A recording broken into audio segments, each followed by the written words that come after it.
kabar terbaru juga kabarnya Tenovi itu mundur dari yayasan ya, Mbak Risna ya. Nah itu benar gak sih Mbak? Dan apa alasannya, boleh tahu Mbak? Sebenarnya bukan mundur ya, kalau mundur itu kan berhenti secara total. Nah kala ini lebih menonaktifkan diri, karena yayasan itu kan harus terus berjalan. Ada kasus, tidak ada kasus harus berjalan. Jadi Tenovi lebih memilih menonaktifkan diri, bukan hanya kemudian atas kehendak Tenovi saja, tapi dari semua pengurus yayasan gitu.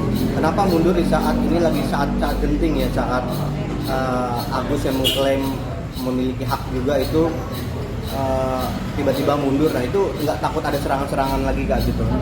Enggak, karena memang kemunduran Tenovi itu adalah tindakan yang legal dan disahkan menurut undang-undang. Jadi itu nggak ada hubungannya kemudian dengan persoalan Tenovi yang sekarang. Jadi persoalan Tenovi ini seperti di awal kami bagi menjadi persoalan pribadinya dia yang saat ini dia hadapi dengan persoalan Tenovi sebagai ketua yayasan. Nah ini yang kemudian Tenovi sebagai ketua yayasan ini yang kemudian dari pihak dalam yayasannya menginginkan bahwa yayasan biar terus berjalan, karena kan yang ditangani oleh yayasan ini bukan hanya Agus ya, yang ditangani oleh yayasan ini banyak gitu, banyak kemudian masyarakat lain yang membutuhkan, sehingga itu tidak terganggu dengan hal-hal demikian.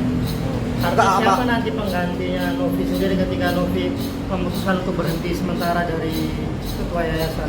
Itu nanti keputusan dari pengurus ya, nanti mereka yang kemudian menyampaikan.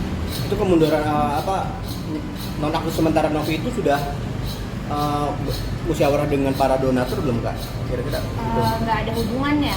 Kalau kemudian Tenovi menonaktifkan diri sebagai yayasan itu hubungannya hanya dengan pengurus-pengurus yayasan, pembina yayasan, pengurus yayasan gitu.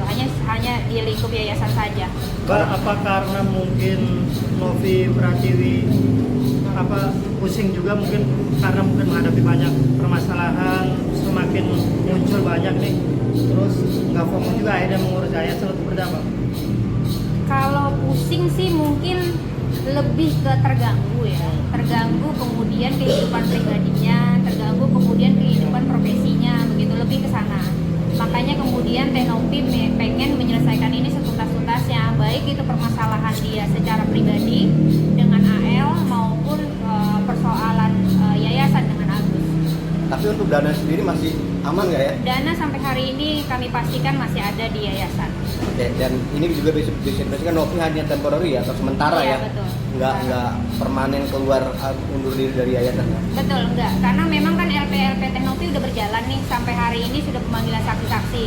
Artinya setelah saksi-saksi kan artinya ada pemanggilan ahli. Setelah ahli gelar baru penetapan tersangka. Nah mungkin di situ sudah agak landai itu kegiatan Tenovi untuk bisa beraktivitas lagi di yayasan.